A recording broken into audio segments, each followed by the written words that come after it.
वा आईसाहेब शेंगा फोडताय. थांबा मी पण तुम्हाला मदत करतो. अहो पाहुणे तुम्ही असं खाली बसला हे बरं वाटत नाही हो. अहो मला सवय आईसाहेब. तिकडे सुद्धा मी दिवसभर असाच खाली बसायचो जेलमध्ये. जेलमध्ये? जैसलमेर मध्ये असं म्हणायचं होतं मला. काय ना आईसाहेब, राजस्थानमध्ये जैसलमेर नावाचं एक गाव आहे. तिकडं मी मीटिंगला जायचो ना. मला सांगू का, तिथूनच सगळे असेच खाली बसायचे मीटिंगला. खरं सांगतो तुम्हाला, खाली बसून काम करण्यात जी मजा आहे ना ती दुसरी कशातच नाही. ते सगळं खरं आहे पण असं हो पाहुणं, अहो या असं खाली बसणं शोभतं का तुम्हाला? चला वर चला रूम मध्ये.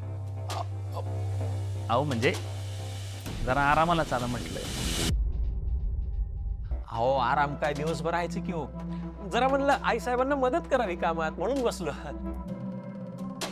त्यांनी मागितली का मदत? नाही ना? हा मग कशाला?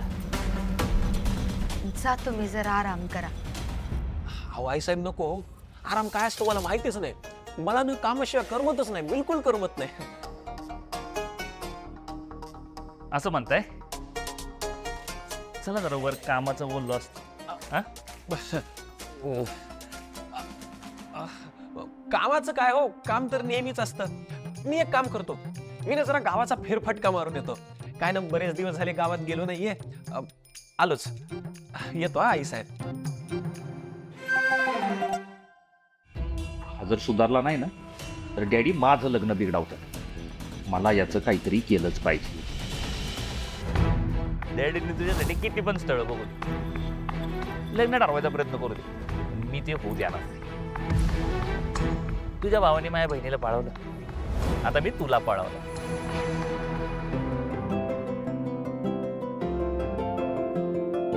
दादा वहिनी झाली का तुमची कामं? कसलं काम? तेच जे करायला तुम्ही सकाळी घरातनं निघाला होतात.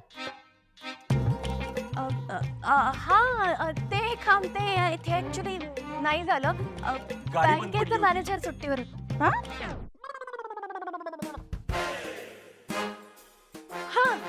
गाडी पण बंद पडली. ओ कळतंय हा मला सगळं. लपवायचं काय त्यात? आमची पण इच्छा आहे तुम्ही एकमेकांसोबत राहावं, एकमेकांवर खूप प्रेम करावं.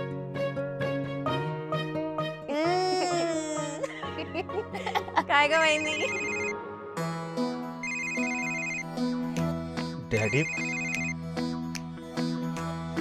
हा डॅडी बोला की. जावई बापू, आम्ही दिलेला शब्द पाळतो बरं का. नाही तर तुम्ही म्हणाले नेते मंडळींसारखं आश्वासन देतो. डॅडी तसं कधीच माझ्या मनात येणार नाही. आम्ही म्हणलो होतो ना तेजूसाठी एका आठवड्यात मुलगा बघू. बघितलं बरं का. आमच्याच घरी मुक्कामाला आलेला आहे. देखणं आहे, सुशील आहे, संस्कारी आहे आणि मुख्य म्हणजे सुशिक्षित आहे. आपल्या तेजूला एकदम शोभल असा आहे. डॅडी आता तुम्ही बघितलं म्हणणार ते भारीच असणार आहे, विषयच नाही तर. तर तेजूच्या कांद्या पोह्याचा कार्यक्रम उद्या आम्ही इथं ठेवायचं म्हणतोय. आज तुमची हरकत नसेल तर आम्ही तिथं येऊ बा. डॅडी हा माझी काय हरकत नाही, तुम्ही म्हणाल तसं करूया. हे बघा मी उद्याच येतो तिकडं, उद्या सगळा कार्यक्रम उरकून टाकू. हा उरकून नाही हो, रीत साजरा करूया म्हणा की. हा तर उद्या तेजूला चांगलं तयार करून आणा. हा आणि लग्न जमवायचं आमच्यावर सोडा. ठेवू का? होय डॅडी ठेवतो. कोणी ऐकलं का, आपल्या डॅडींनी तिच्यासाठी पोरगा बघायचा कार्यक्रम ठेवलाय. लय भारी तळ आणलं त्यांनी. होय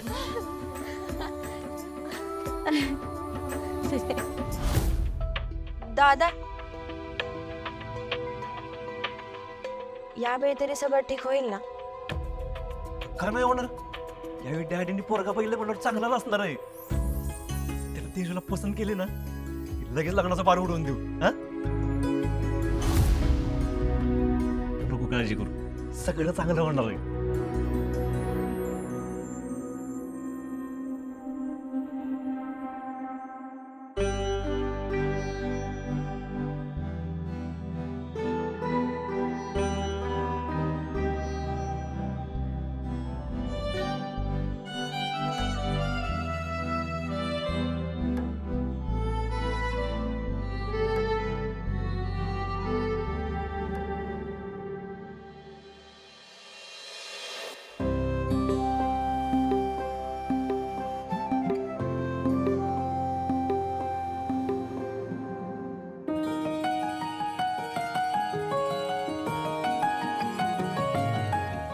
सूर्या,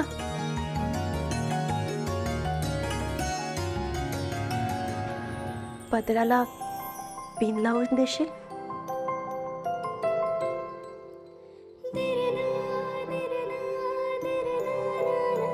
हा.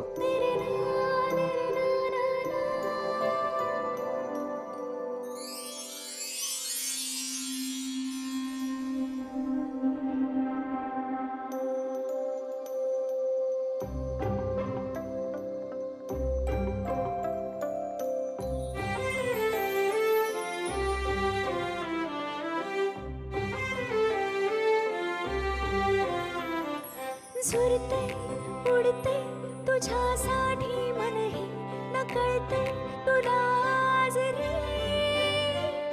उधाण जीवाला वाटता ग तुला जताना ग सप्पान काय झालं? माहित नाही काही कळना पण कसं तरी होतंय. काय होतंय? काहीतरी होतंय. ह्याच्या आधी कधीच झालं नाही. असं काहीतरी होतंय. तुला माझा शॉक बिक लागतोय की काय? करंट लागतोय. अंगात सगळ्या अशा झिंझिण्या येतात. येड्यावानी करतय काळजात धडधड वाढते. सजलं रात्रीला सप्पान का बरं असं? हरलो भान व्याग आधी तर हजारदा हात धरलायस तू माझा.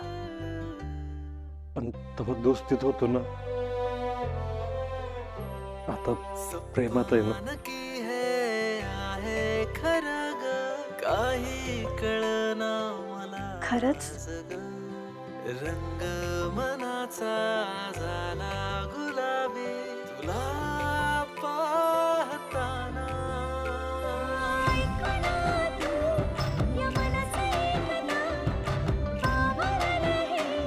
अक्का काही लिपस्टिक लावून घे की आणि हे कानातले पण घालायचे. हा आणि तू मेकअप पण करायचा बरं का. हेअरस्टाईल पण करायचे. साडी पण मला नको हे सगळं. अक्का करून घे की आता. काय चाललंय तुमचं? अरे बघ की अक्का रेडी व्हायला नाही म्हणते. बघ की आता बघायचा कार्यक्रम आहे तर तयार व्हायला नको काका म्हणून आम्ही जबरदस्ती तयार करतो.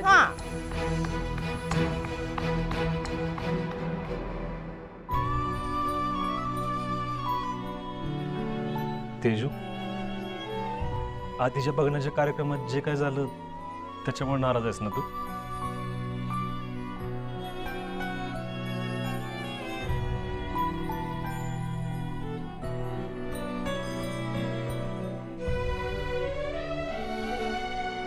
तेजू, असं नाराज राहून कसं चालेल बाळा? आयुष्य रोज रोज तसंच थोडी असतं. ते बदलत राहतं ना. तुला माहितीये कीर्तनामध्ये महाराज म्हणतात दुःखाच्या मागे सुख येतच. आपण फक्त दुःखालाच मिठी मारून नाही बसलं पाहिजे ना. सुखाचं पण स्वागत केलं पाहिजे ना.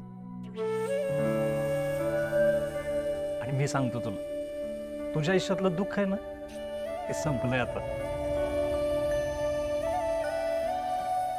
आता तुझ्या वाट्याला सुखच येतं का नाही बघ.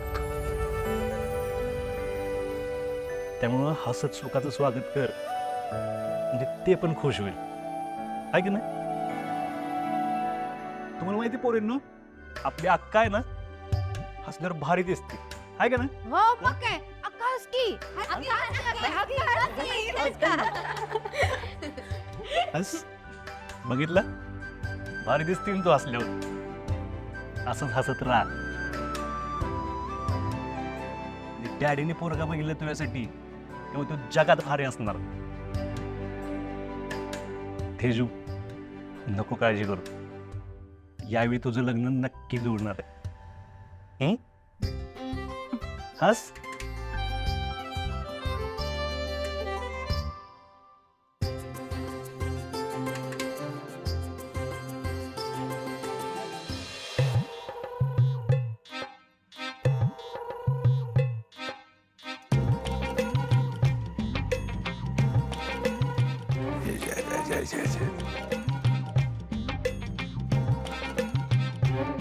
ए कचकाव रामदास, तुला किती चिळी दिली होती खाली यायची?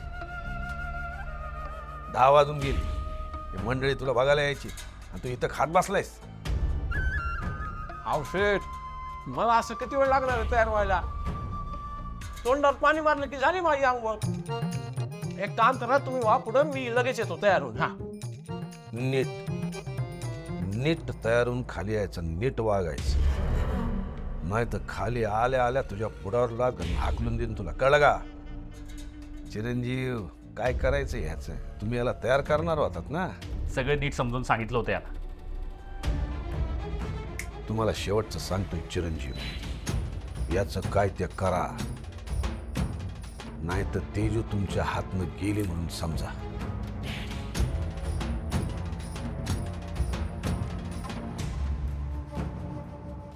जालिंदर शेठ कोणूकच नाही समजते. बघा बरं माझ्याकडं कसलं राजबिंड रूप आहे माझं. हा, एक तरी पोरगी बघून मला रिजेक्ट करेल होय. बर, मी येतो तयार होऊन येतो. हा,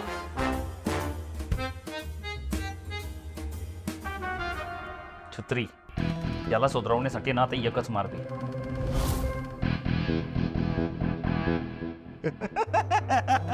शत्रुभैया, हे फक्त तुमच्याच डोसक्यात येऊ शकतं बरं का. आहा, काय पण आयडिया काढल्या. हं? आता तो काय सुधारल्याशिवाय दाखवायचा का?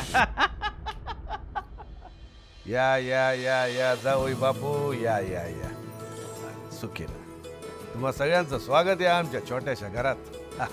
या या तात्या, या जावई बापू, या बसा बसा बसा. बसा बसा. चिरंजीव, पाहुण्यानं बोलवायचं. अहो, बोलूयात की. पाहुणं कावदर ना वाट बघतात. छत्री, पाहुण्यांना खाली घेऊन ये. होय.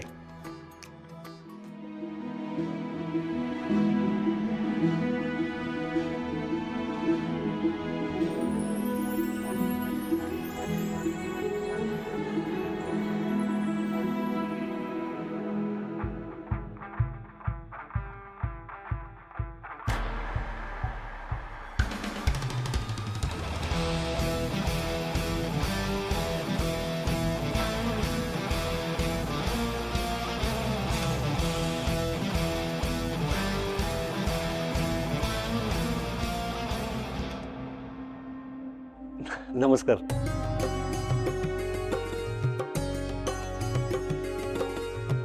अरे तुम्ही तुम्ही इथे कशा? ऍक्च्युली काल मी मंदिरात गेलो होतो ना, तेव्हाच तिथे त्यांना बघितलं होतं आणि त्यांच्या नकळत त्यांचे काही फोटो सुद्धा मी काढले होते.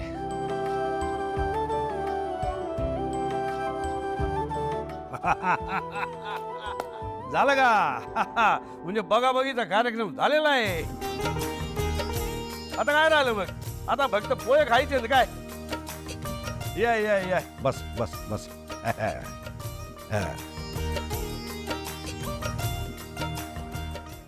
नाही बरं, कसं आहे, स्थळ आम्ही आणलंय त्यामुळे त्यांची ओळख करून देणं आमचं कर्तव्य, नाही का तात्या? तर हे समीर निकम सर, मुंबईला काम काय करता तुम्ही? मुंबईला मोठ्या कंपनीत इंजिनियर पदावर आहे. सगळे, बंगला म्हणू नका, गाडी म्हणू नका, सगळे. आता त्याच्यासाठी मालकिनीच्या शोधात आहेत बा. लग्न करून तिकडं परदेशात अमेरिकेला जायचा विचार आहे त्यांचा. मुंबईला एका कार्यक्रमात आमची भेट झाली. त्यांना लग्नासाठी मुलगी पाहिजे असं कळलं आम्हाला. म्हटलं आपल्या घरातली एवढी चांगली पोरगी आहे, तिच्याशीच यांची लगीन गाठ बांधून द्यावी. आपण तरी आता जावई बापू, पुढचं काय ते असतं ते तुम्ही बोलून ठरवून घ्या. डॅडी, तुमच्या शब्दाच्या बाहेर आहे का? हा, फक्त काय लग्न म्हणजे लई मोठी गोष्ट आहे ना, वय तर थोडं डोक्यात प्रश्न होतं, तेवढं विचारू का? ओ दाजी, अहो कशाला पाहिजे एवढे प्रश्न? चांगलं आहे की सगळ्यांचं. हा हा, चिरंजीव तुम्हाला नाही कळायचं ते. त्यासाठी बापाचं आणि भावाचं काय लागतं. काय तात्या बरोबर बोलतोय का आम्ही? जावय बापू, विचारायचं तुम्हाला काय विचारायचं ते विचारा.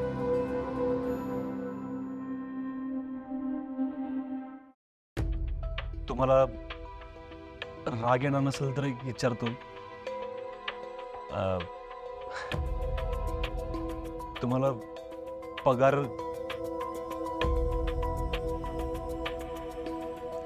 सगळं कापून 2,70,500 येतात हातात. हा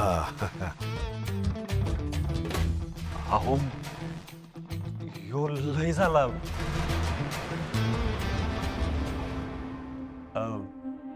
काय ना, माझी बहीण शाळेत शिकवते आणि तिला लग्नानंतर पण नोकरी करायची इच्छा आहे. तर आव करू द्या की, बिंदास करू द्या. मी तर म्हणतो प्रत्येक मुलीने शिकलंच पाहिजे. ते म्हणतात ना, बाई शिकली मोठी झाली. मुलगी शिकली प्रगती झाली असं म्हणायचंय त्या नवा. होय ना.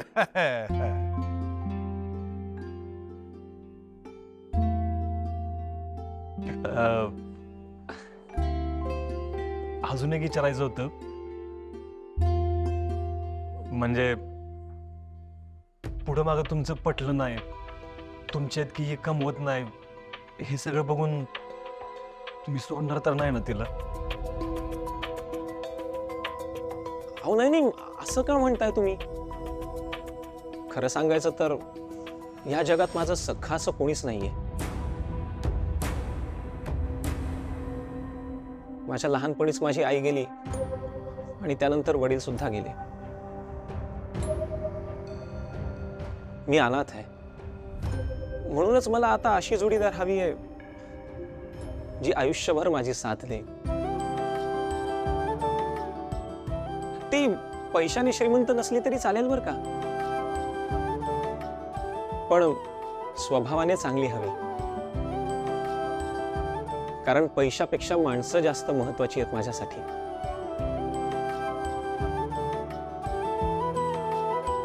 आणि हे जिला कळलं तिची साथ मी आयुष्यभर नाही सोडणार.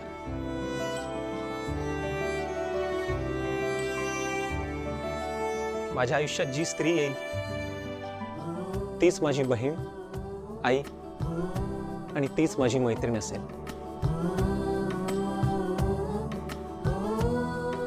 आणि अशा स्त्रीला अर्ध्या वाटेत सोडण्याचा प्रश्नच येत नाही.